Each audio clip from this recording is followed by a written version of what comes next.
ذلك ليس بالأمر الهين، فأسعار هذا المصدر الطاقي يجدها السكان بعيدة المنال.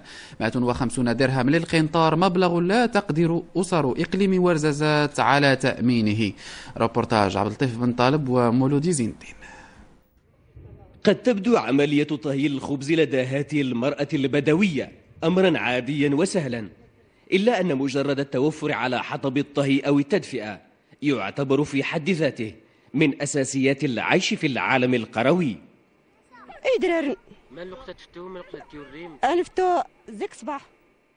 للتوفر على الحطب نصعد الجبال كل يوم من أجل الاحتطاب رغم صعوبات التنقل وكذا الجمع، ثم الوقت الذي يتطلبه هذا العمل المتعب.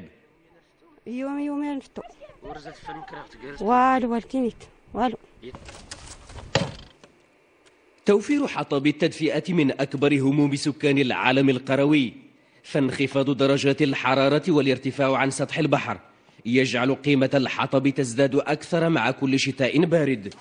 30 ريال كيلو، ولكن يباع الكيلوغرام الواحد من الحطب بدرهم ونصف، لكنه يصلنا إلى الدوار بقيمة درهمين ونصف.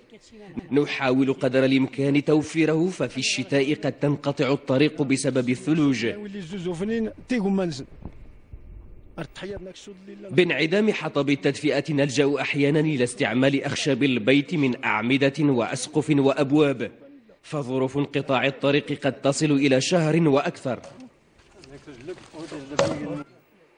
في تضاريس جبلية في مرتفعات الأطلس الكبير بجماعة تيديلي يصير الحطب ذهبا ومادة أولية كما الماء أو أكثر، فلا حياة بلا دفء يسود في هذه الأجواء الباردة.